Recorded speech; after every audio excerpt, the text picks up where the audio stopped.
자, 조세희 어쩌고 저쩌고 다 그런 거 필요 없고 이 사람들은 자, 뭐랍니까?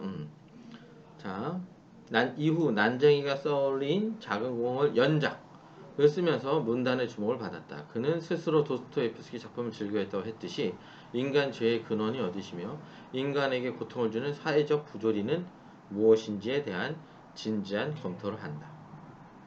그런 만큼 그의 작품은 기층이 뭔지 모르지, 그지? 가난한 아랫사람이란 뜻이야. 아래 민중. 그거는 어휘 하나하나 챙기면 되는 거예요. 이런 것들 나중에 또 다 정리하시기 바랍니다. 그거 복잡하게 생각할 필요 없어. 하루아침에 안 돼. 1년이면, 하라는데 한번 해보십시오. 어떤 일이 일어나는지. 비교적 과작이 뭐야? 과작 봐봐. 어렵잖아. 과작이 뭐야? 작품이 없어. 적은 작품의 작가로 알려져 있으며 70년대 산업사회의 병리를 가장 예민하고 감동적으로 포착한 작가로 정평이 나 있다. 주로 작품으로 난장이가 써야 할 자강공 외에 한글로 서 있거나 어쩌고저쩌고 저쩌고가 있다. 라고 되어 있습니다. 아시겠죠? 자, 그렇기 때문에 우리가 뭘 할 수 있다? 자, 보시다시피 자, 지금은 어디 하는 거다? 여기. 자, 산업화 도시 하는 거야. 여기 보라색 계통은 저항의 표면이. 어떻게 돼? 저항할 거는 피폐한 농촌을 사람이 떠나고 방황하고 고향을 그리워합니다. 그게 대표적인 게 이제 교과서에 수록된 삼포 가는 길 정도 되겠죠. 그럼 도시 갔더니 개코나 씁쓸해, 가난하고 씁쓸해. 그리고 가난해, 알겠지. 그럼 여기서 멈추는 게 아니라 이라인 젠장하고 불합리한 사실에 대한 자각과 분노가 이룰 수 있고 또 한편으로는 그 계열 말고 요런 계열 있지. 요런 거 하늘색 계열로 아몰랑처럼 있잖아. 그래도 마치 일제시대에 봄봄이 있듯이 그래도 우리끼리는 소박하게 잘 살아. 소소한 행복이 있어. 이게 나쁘다는 게 그렇게 그릴 수가 있는 거야. 그러니까 시대별로 별 차이가 없을 수 있는 거지. 전쟁 때도 마찬가지. 전쟁의 비극을 그릴 수도 있지만 알겠지? 전쟁에도 변함없는 가족의 훈훈함이 있을 수 있지. 알겠지? 그렇지. 하시면 되겠습니다. 자, 그래 이렇게 되어 있는데 자, 이렇게 확인하시고요. 다시 보겠습니다. 줄거리 난장이를 아버지로 둔 가족은 지옥과 같이 살아간다. 드디어 철거 개고장이 오고 말았다. 철거한다 이렇게 되는 거예요. 알겠죠? 동사무소 앞에서는 항의를 하는 주민과 거강꾼들로 가득했다. 소용은 없는 일이라고 생각한다. 영희 등장인물이네요. 와 함께 아버지를 모시고 집으로 돌아온다. 어머니는 대문에 붙은 표차를 뗀다. 별 수 없는 것이다. 이게 곧 철거한다는 건가 봐. 영호와 영희는 분노한다. 나는 어쩔 수 없다고 낙담한다. 아버지가 개고장을 마루 끝에 놓고 책을 읽는다. 아버지는 고생을 많이 했다. 아니, 조상 대대로 고생을 많이 했다. 내가 인쇄 공장에서 일할 때 노비매매 문서가 적힌 원고를 조판한 적이 있다. 어머니 아버지의 선조들도 천민으로 세습하며 신역을 바쳤다. 신역이라는 게 뭐야? 근데 일을 했다라는 뜻이야.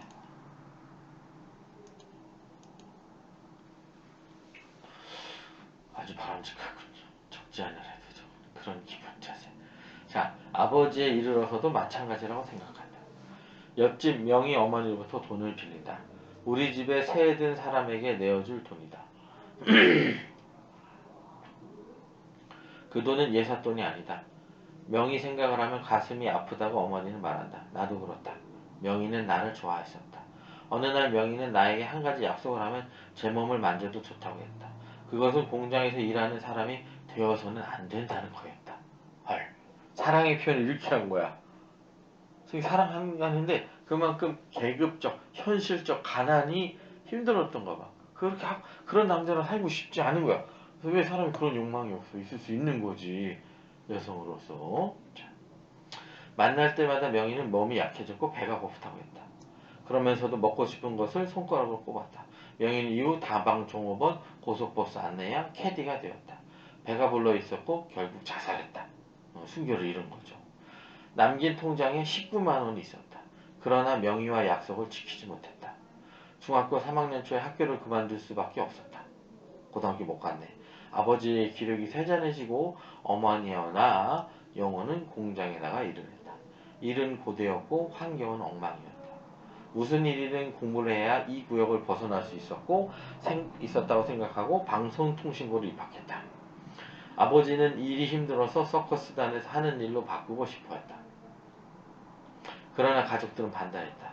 아버지는 서커스를 하지도 않았는데 전에 그 일을 했다고 나에게 말했다. 정신이 이상해진 것이다. 난쟁이니까 서커스에 쓰려고 하는 거겠지. 완득이네 완득이. 명희 어머니가 와서 입주권 값이 오르 있으니 팔지 말라고 일러든다. 어머니는 나에게 아버지를 찾아보라고 한다. 나는 아버지가 읽던 책을 보고 있던 중이다. 3층 집 외 가정교사인 지섭이가 준 책이다. 아버지와 지섭인 서로 통했다. 지섭인 이 땅이 너무 불평등하다고 달나라로 떠나야 한다고 아버지에게 말한 적이 있다. 아버지는 공장 굴뚝에 올라 종이 비행기를 날리고 있었다. 나, 영호. 나는 우리 집에서의 마지막 밤을 집에서 보내지 못했다. 영희가 직을 나간 바람에 밤새 찾았다는 것이다. 마을의 주정뱅이는 외계인을 따라 비행 절실을 타고 보는 것을 보았다고 한다. 형이 힘없이 이리로 온다.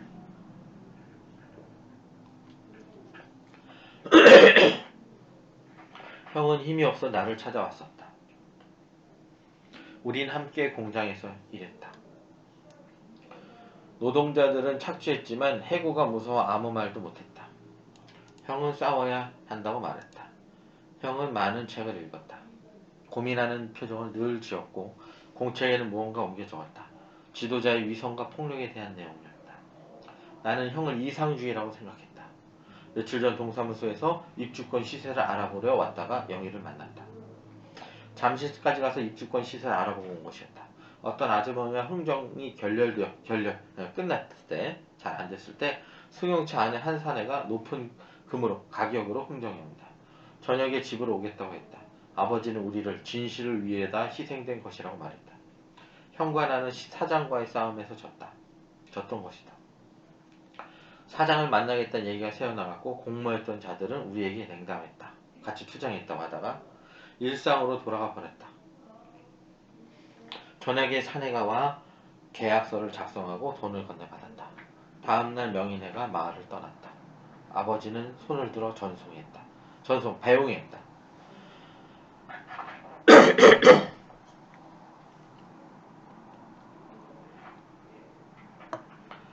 아버지의 왼손에는 여전히 책이 들려 있었다. 아버지와 지솜은 하루에도 몇 번씩 달을 왕복했다. 달에 가서 망원렌즈를 지키는 일을 하겠다고 했다. 나는 지섭이 미친 사람이라고 말했다. 아버지는 지섭의 말을 믿지 않는다고 나무라면서 지섭이 쇠공을 쏘아 올리는 것을 보여주겠다고 했다. 행복동 생활의 마지막 며칠은 악몽과 같았다. 영희를 찾을 길이 없었다. 지섭이 쇠고기를 사들고 집으로 왔다. 아버지와 말 없이 책을 읽고 있다. 아버지에 의하면 지섭은 잘못 없이 감옥에 갔다 왔다고 한다. 민주화 투쟁을 했겠죠. 이 집에서 마지막 식사다. 철거 반원들이 우리들 식사가 끝나기를 기다리고 있다. 우리는 짐을 챙겨 집 밖으로 나온다. 그들이 삽시간에 집을 허물어버린다. 갑자기 지섭이 철거반원이 항의하기 시작한다. 그리고 주먹으로 한 사람의 면상을 때린다. 몰려든 반원들에 의해 지섭은 죽도록 맞는다. 그리고 그를 끌고 간다. 저만큼 멀어져 갈 때 아버지는 그들을 따라간다. 초라한 모습이다. 나는 잠이 쏟아져 부서진 대문짝을 깔고 잠든다. 꿈속에서 영희가 펜지꽃을 공장 폐수에 던져놓고 있었다. 왜 갑자기 영희야? 각자의 입장에서 한 편 한 편씩 나오기 때문에 그렇습니다. 영희는 밤을 새우고 있다. 거실의 시계가 4시를 알린다. 나는 그에게 수면제를 쓴다. 그는 철거개혁장이 오는 날 동사무소 앞에서 나를 유심히 보았다. 매매기에서 쓰고 떠나면서 내 가슴 쪽을 살짝 건드렸다. 나는 그를 쫓아나갔다. 나를 향해 그가 돌아설 때 나는 그건 우리 집이라고 말했다. 나는 그것을 찾아야 했다. 오빠는 우리 집을 짓는데 1000년의 세월이 걸렸다고 했다. 그는 나를 고용했다. 나는 그에게 고용되어 아파트에서 동거하기 시작했다. 풍족하게 먹었지만 그 열량은 밤이 되면 고스란히 그가 되찾아간다. 그는 가진 것이 너무 많았다. 금고에서 우리 것을 꺼내 밖으로 빠져나온다. 새벽과 아침 시간을 보내는 동사무소, 구청, 주택공사가 들러 필요한 수속을 밟는다. 그리고 쓰러지려는 몸을 겨우 추슬러 시내 아주머니 집에 간신히 당도한다. 아주머니와 딸이 나를 부축해 방에 들인다. 나는 아버지의 소식을 듣는다. 공장 굴뚝 속으로 떨어져 죽은 시체를 굴뚝을 헐다가 발견했다는 것이다. 나는 울음을 터뜨렸다. 내가 울면서 큰오빠에게 말했다. 아버지를 난쟁이라고 하는 놈을 죽여야 된다고. 오빠는 꼭 죽이겠다고 말했다. 꼭. 자, 아주 농축하면 이런 스토리예요. 자, 아주 도시민의 난장이 가족의 모습을 그린 거죠. 자, 사회고발적인 거고요. 시점은 1인칭 주인공 시점인데 1, 2, 3호가 영수, 영호, 영희의 시점으로 각각 삼형제의 시점으로 돼 있다. 1부는 영수, 그 다음은 영호, 그 다음은 영희의 시선이다. 일부 철거 통지를 받는다. 가족들의 생활이 시간적으로 교차되면서 중첩되어 묘사한다. 그러니까 구성면에 되게 세련된 작품이야. 아직 그런. 2부 영희가 가출하고 입주권을 투기업자에게 팔고 철거반원에 의해 집이 철거된다. 3부 투기업자에게 순기를 뺏긴 영희는 금고 안에서 입주권과 돈을 들고 나와 입주 절차를 마치나 아버지의 죽음을 확인하고 사회에 대해 절규하는 이런 스토리가 되겠습니다. 아시겠죠? 자, 1970년대 후반에 대한 겁니다. 등장인물, 여기 학습하듯이 이 작품은 언제든지 수능에 나올 수 있는 가치금이고 시험에 당연히 나오는 겁니다. 자, 그런 걸 떠나서 한번 좀 처절한 모습, 이게 진실이든 아니든 떠나서 한 사회의 단면이긴 하거든. 근데 그 잘 안 나오니까 알겠죠? 영수, 현실을 냉정하게 판단하는 능력이 있고 주관이 뚜렷하다. 집안의 장남으로 현실적으로 모습을 보인다. 그 다음 영호, 성격이 급하고 급하게 흥분한다. 현실에 대한 반감이 있다. 영희, 순수한 마음을 갖고 있다. 집안의 막내로서 여린 모습을 보인다. 아버지, 현실을 초월한 이상의 세계를 갈망한다. 이 아버지의 가장 가까이 있는 인물이 지섭이가 되겠지. 어머니, 어려운 현실 속에서 지쳐있다. 아버지를 감싸며 위안할 마음을 가지고 있다. 이렇게 되어 있는 것이 되겠습니다. 자, 여기는 어떤 장면보다도요, 우리가 학습해야 되기 때문에 여기 다 볼 수도 있을지도 모르지만 이건 참고고요. 연작소설집 난장에서 작용의 전체 내용에서 요건 각 각편으로 요약집이야. 요 자료가 아주 좋습니다. 알겠지? 그래서 요거대로 요약하시면 훨씬 편하실 거라 요거 읽으면서 정리하도록 하겠습니다.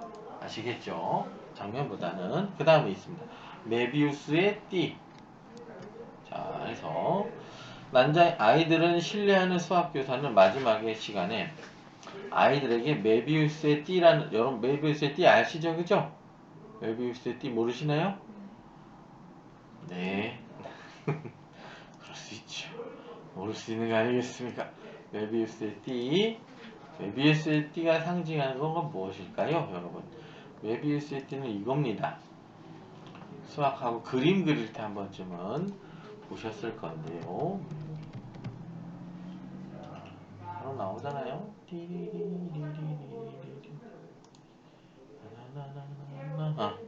끝없이 돌아가는 거야.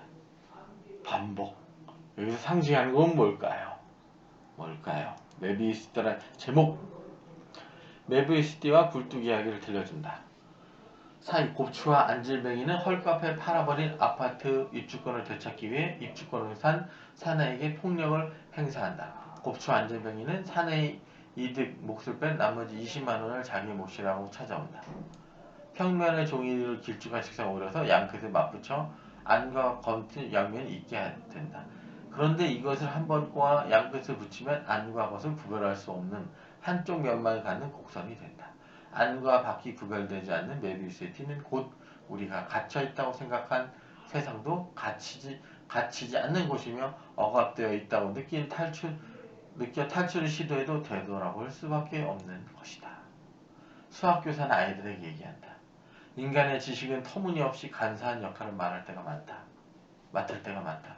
제군, 여러분들은 여러분의 지식이 여러분의 입을 여러분 입을 가질 이익에 맞추어 쓰여진 일이 없도록 하라 라고 얘기합니다.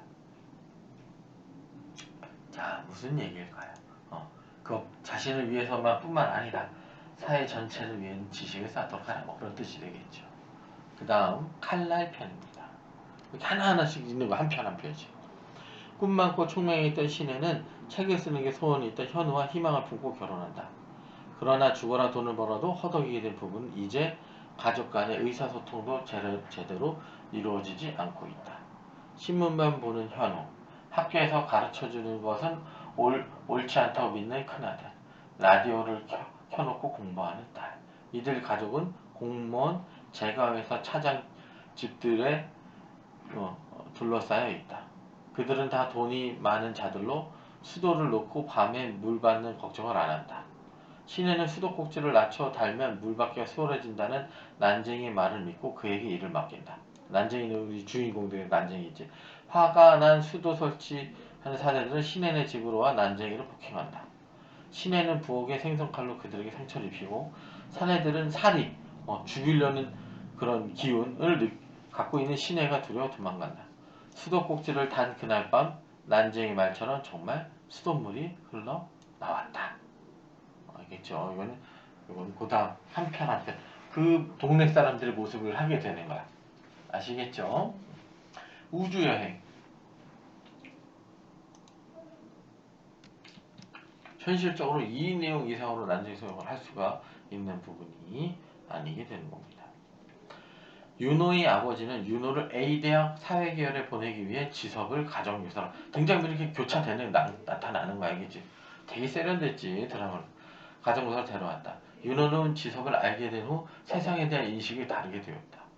지섭은 윤호에게 날개를 쓰지 않아 퇴화된 도도새의 이야기를 해주기도 하고 우주인을 만나게 해주겠다며 윤호를 데리고 자신이 살고 있는 동네에도 갔다. 난장이와 그의 가족이 살고 있었다. 그날 밤 윤호와 지섭은 달나라에 관한 이야기를 했다.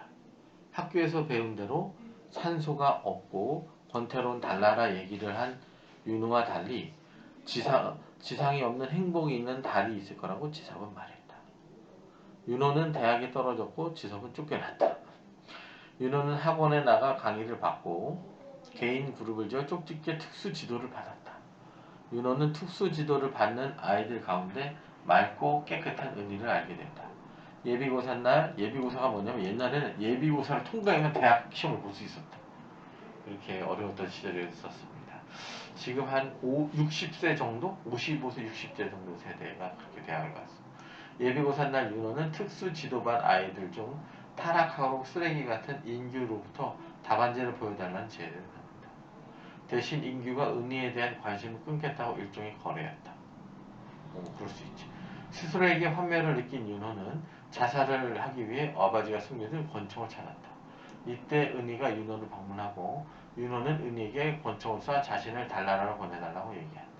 은희는 권총을 쓰는 대신 어머니가 없는 윤호를 어머니처럼 두 팔로 감싸 안았다.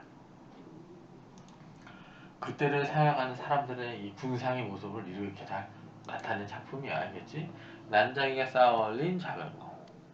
난장이 가족이 사는 낙원군은 요거는 생략하겠습니다. 아까 읽었으니까 알겠죠? 그렇게 되고 그 다음 육교 위에서 다시 또 신혜가 등장하네요. 신혜는 위가 나빠 병원에 누워있는 동생을 만나러 가는 길이었다 라고 되어 있네요.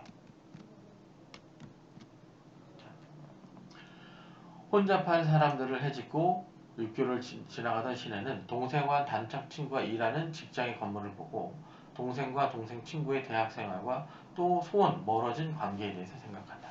동생과 동생 친구는 학교 때 제대로 자신들의 의사를 밝힐 수 없는 상황에 대해 대학 신문에 기고하기로 결정하고 민주화 얘기하는 거지. 교수였던 주간에게 보여준다. 그러나 교수는 불온한 글이라면 빨갱이 글이야. 그것처럼 알겠지? 실지 못하게 한다. 둘은 몰래 등사가 뭐냐면 예전에 복사기가 없어갖고 있잖아. 잉크로 찍었어. 판화하듯이. 판화하듯이 글을 그렇게 인쇄했어. 그걸 등사라고 그래. 인쇄라고 생각하면 됩니다. 몰래 인쇄해 교내의 학생들에게 글로 나누어 준다. 주관은 둘의 행동에 대해 사태에 정확히 판단하지 못했으며 이제 현실을 파악하라고 충고한다. 그치? 현실이라는 건 늘 있어. 그거 똑같아. 현실과 이상 사이에 우리는 사는 거야. 쉽게 얘기하면 하고 싶은 건 있어야지. 그럼 없니? 아니잖아. 그치? 둘은 같은 편이라고 생각했던 아이들마저 떠나고 둘만 남은 느낌을 받는다. 학교를 졸업하고 다시 만난 동생과 동생 친구는 입장이 많이 달라져 있었다. 친구의 직장에 주간이 우두머리가 되어 왔고 주간은 자신이 끌어줄 테니 함께 일하자고 했다는 것이다. 그 후 동생 친구는 변했다. 같이 투쟁했는데 알겠지? 좋은 집에 아내와 아이를 기르며 안락한 생활의 길로 접었다. 이걸 욕할 수는 없잖아. 알겠지? 신에는 병원, 난 선생님 되게 난 순간 단순해. 어떻게 뭐 그 일제시대 때 어떻게 하다못해 친일파가 된 것도 욕할 수는 없다고 봐. 현실이.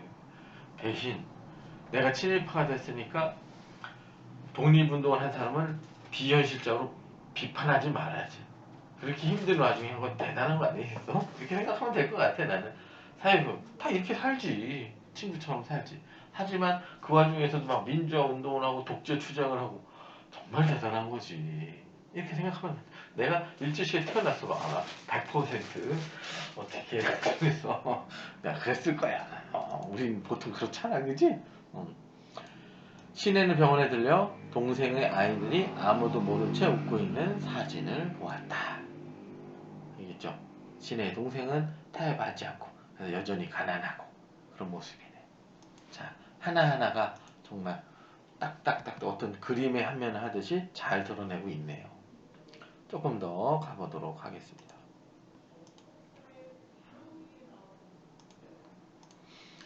궤도회전.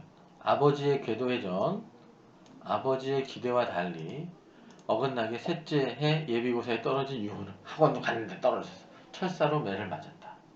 아버지의 기대로부터 자유로워진 윤호는 노동수첩이라는 책을 읽는다. 윤호는 행복동에서 북한산으로 이사간 깨끗한 동네에서 이 책을 읽었다. 좀 돈이 있었으니까 그거 팔아서 더 좋은 아파트로 간 거지. 어느 날 길 건너 집에 살고 있는 고등학생 경애를 알게 되었다. 경애는 윤호를 10대 공원이라는 토론 주제 모임에 참가시킨다. 윤호는 이 모임에 나아가 자신이 만난 난쟁이 가족에 대해 얘기해준다. 은강시 공장에서 일하는 난쟁이 아들, 딸에 대해 얘기해 주었으나 아이들은 지루해하고 색다른 프로그램을 원하고 있었다. 윤호는 경애에게 말한다. 10대 공원이라는 이 모임을 빌미로 너는 불쌍한 아이들을 팔았다. 또 회사 대표였던 경애의 할아버지가 공원들에게 돌려줘야 할 것을 제대로 공원이란 뭡니까? 알겠지? 공장에 일하는 사람들을 뜻하는 거야. 알겠지? 공돌이 공순이겠죠.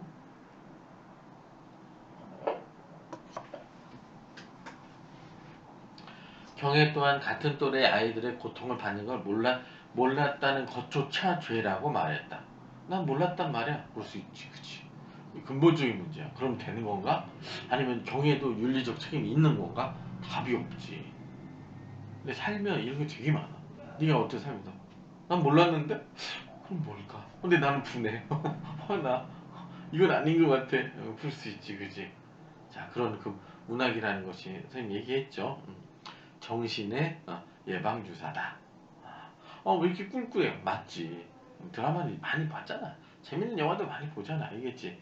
입에 쓴 약인 거야. 약은 입에 쓴 거야.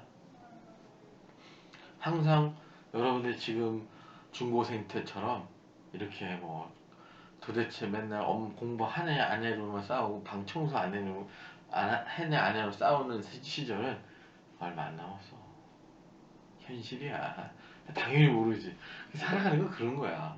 나도 내가 이렇게 아플 줄 몰랐지. 오늘 진짜 그런 거 많이 느낌. 어리석어. 어리석어. 불과 몇 년 후 몰라. 그냥 그렇게 사는 것 같아. 자, 최선의 삶은 미리 대비하는 게 아니라 딱 다쳤을 때 그때라도 정신을 차리자. 난 그렇게 생각하게 되더라고. 자, 계속 갑니다. 경애는 윤호와 함께 잊고 싶었던 것도 죄인가 되묻고 집으로 돌아간다.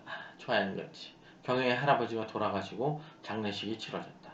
윤호는 이에 자신이 가져야 할 사랑, 존경, 자유와 같은 과제를 떠올린다. 그치, 어렵네. 기계 도시. 도시가 기계 도시래. 자, 궤도 회전. 자, 제목의 의미를 보면서 읽어보시라고 그랬죠. 자, 여기 있습니다. 여기. 자,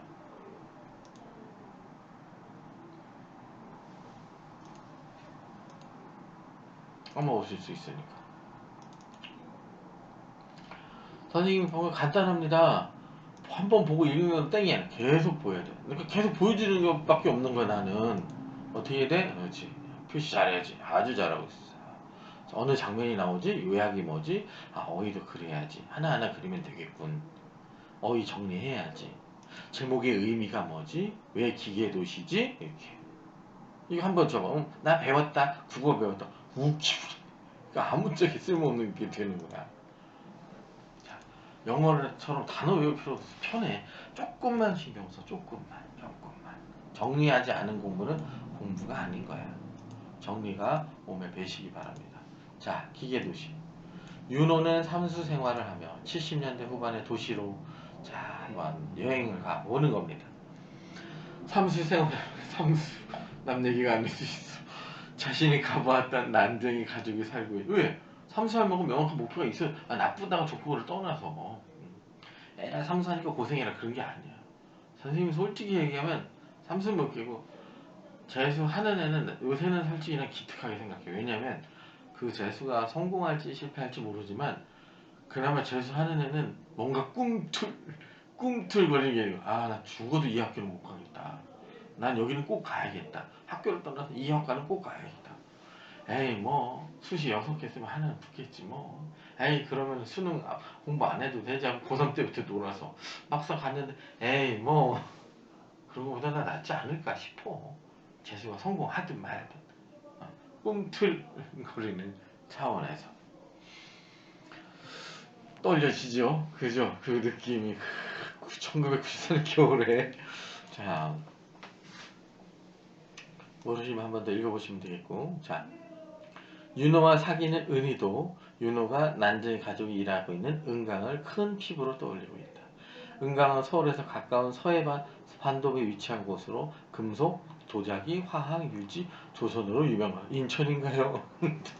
면적은 190제곱미터, 인구는 81만 명이다. 인천이군요.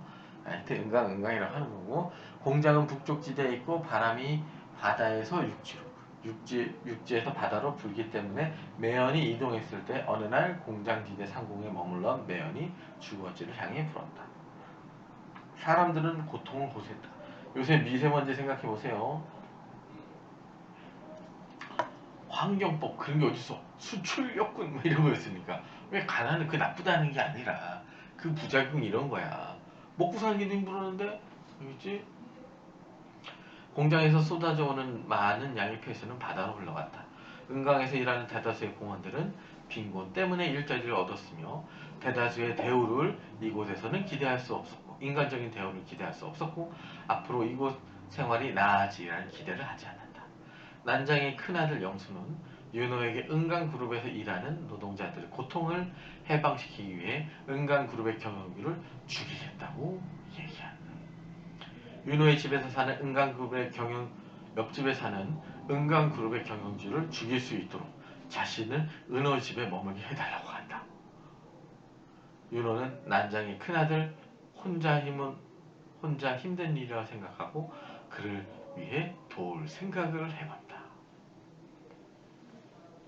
그 다음 은강 노동가족의 생계비.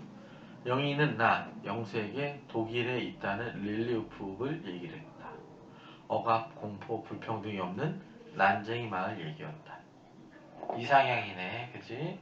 벽돌 공장 굴뚝 안에서 돌아가신 아버지를 떠올리며 아버지는 릴리푸트읍 같은 곳에 사셨어야 한다고 했다.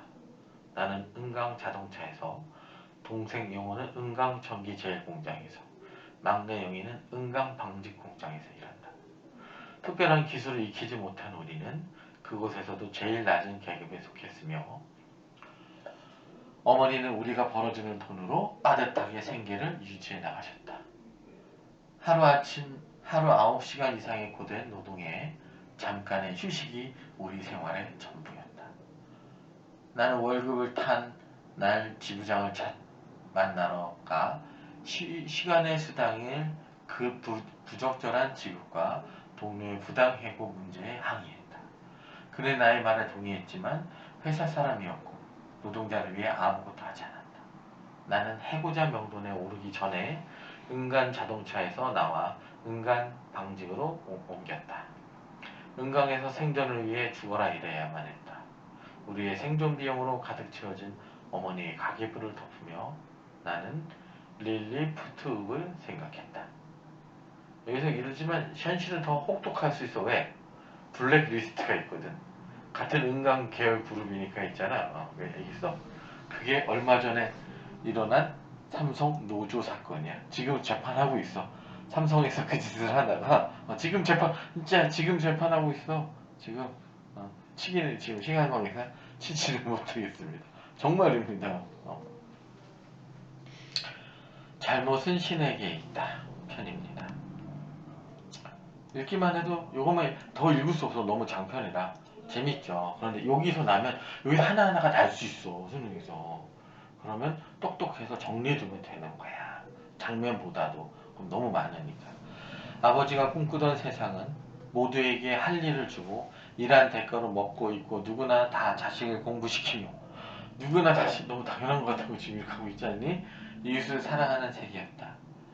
지나친 부의 축적을 사랑의 상실로 공인하고 사랑을 갖지 않는 사람을 벌하기 위해 법을 제정해야 한다고 말씀하셨다. 그러나 법을 가져야 하는 세상이라면 이 세계와 다를 것이 없다고 나는 생각했다. 방직 공장에서 일하는 영희는 섭씨 30도 이상 되는 공장 내부에서 졸면서 일했고 작업반장은 조는 영희에게 다가와 빨간 피가 베개 나게 옷빈을 찔렀다. 이거 실제로 그랬었더라고요. 나는 그곳에 프랑스 산업혁명기 유럽은 어땠는지 알아? 되게 비쌌지만 역설적으로 설탕이 되게 싸졌어. 왜? 식민지에서 사탕수수 나무 막 심었거든. 우리 조상들도 하와이에 가서 사탕수수 나무 심고 그 돈을 모아서 독립운동 자금 되고 막 그랬어. 인하대학교 알죠? 인하대학교 뭐의 약자인지 알아? 인천 하와이의 약자야. 그 돈으로 세운 대학이야. 그런데 지금은 땅콩 사건으로 유명한 대한항공 그룹이 소유하고 있어. 그치? 땅콩 유명하잖아. 집 부시고 가정부 필리핀 가정부 그 회장 때리고 현실입니다. 뭐 그런 거죠. 자, 뭐 그런 거지. 자 이렇게 했습니다. 자, 공장에서 사고가 나 공원이 죽어갔다. 노동조합 지부장이 끌려가고 공원들이 무더기로 해도 당하는 좋지 않은 사태가 공장 내에서 일어나고 있었다. YH 여공 꼭 검색해서 한번 보시면 되겠습니다. 새로 선출된 지부장인 영희를 어느 날 영희가 내게 데리고 왔다. 영희와 나는 자주 만나 사용자 측 회사 만남을 대비한 준비를 했다. 노사 대표가 만나는 회의를 열렸다. 근로자 측 이건 너무 정치적이서 안 나올 수 있어. 나왔으면 좋겠지. 교과서에는. 근로자 측은 임금 인상과 정당한 이윤 분배를 요구했다. 사용자 측은 근로자 측의 사사건건 부정적인 시각을 보는 사람들로 규정했고 들어줄 거 없다 대답했다. 나는 사랑을 갖지 않는 사람을 벌하기 위해 법을 제정한다고 말했던 아버지 말이 옳다고 생각했다. 누구나 잘못을 저지르고 있으며 은강에서도 신도 예외도 아니었다. 이게 무슨 소리야? 은강에서는 신도 잘못했다 이거야. 클라인 씨의 병. 자, 거기 끝나갑니다.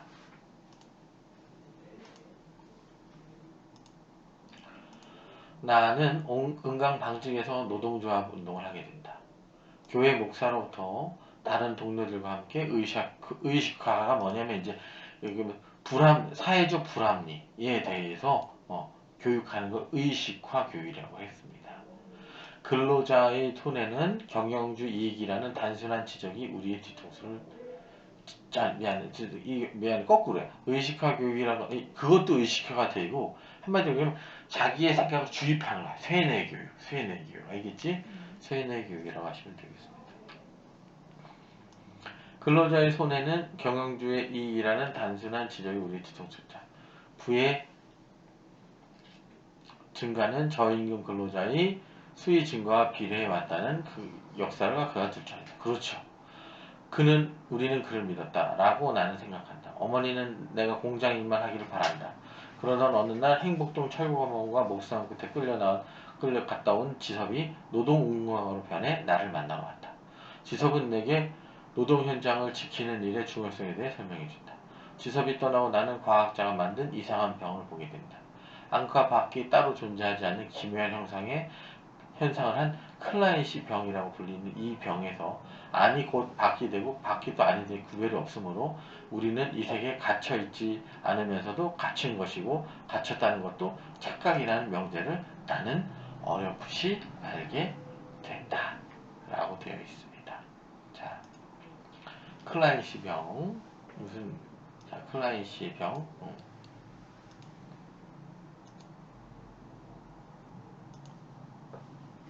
갱내 말하면 뭐합니까? 그죠?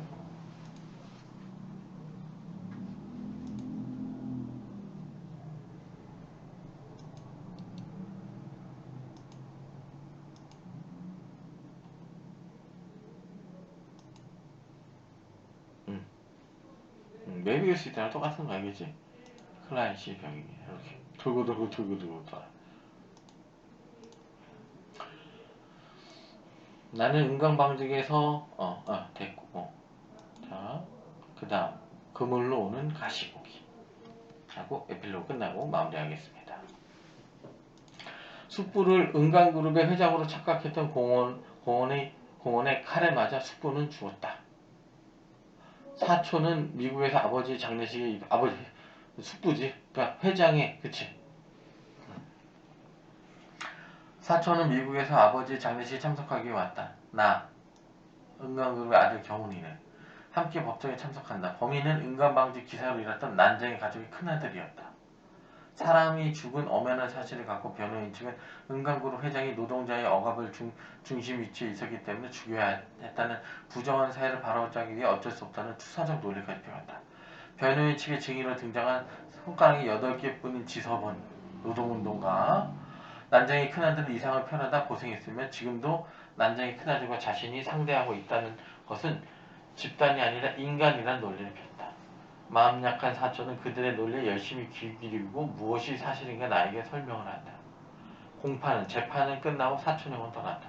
재판 결과 난중이 큰아들에겐 사형이 선고됐다. 재벌을 죽였잖아. 재벌 동생을 죽였잖아. 재판이 진행되는 동안 기대를 품고 있던 공원들은 혼란과 착각에 빠졌고 재판에 승소할 것처럼 기세등등했던 변호인은 낙담을 했다. 이거 무슨 노동 대표사님 무슨 노무현 대통령 같은 사람일 수 있겠지. 이번 일로 나는 공원들의 행복과 부모님이 내게 주신 사랑에 대해 다시 생각해본다. 정말 명장 아닙니까? 사회의 각각 구성, 맨 바닥부터 부자까지 각자 입장 얘기해 주는 거야. 에필로그. 수학선생은 예비고사 성적에서의 부진을 이유로 윤리교사를 하라는 명령을 받는다. 그는 사회에게 이런 상황으로 몰리게 된 제도적 문제점과 그래서 그가 지구를 떠나 우주로 여행해야만 하는 이유에 대해서 설명한다. 메비우스 띠에서 등장했던 곱추와 안질뱅이는 약장사를 따라 떠났으나 월급도 제대로 받지 못하고 라면으로 끼니를 때우며 지내는 생활을 하고 있다. 안질뱅이와 곱추는 자신을 따돌리고 도망쳐버린 사장을 찾아 한밤중에 떠난다. 도중에 그들은 난장의 큰아들이 갇혀있어 죽어나온 형무소를 보게 된다. 갇혀있다 죽어나온 사형이 집행됐네. 꼽추는 난쟁이에게 사장을 죽이기 위해 품고 있던 칼을 버리라고 말한다. 하고 작품은 끝납니다. 아시겠죠? 그래서 70년대의 도시적 삶의 쓸쓸한 군상들은 이 작품만큼 우리가 그냥 이렇게 한 3-4페이지로 읽어봤지만 알겠지? 그 시간을 통해 한번 잠깐 생각해보는 소중한 시간이었다고 생각해 보시기 바랍니다. 오늘은 여기 마치겠습니다.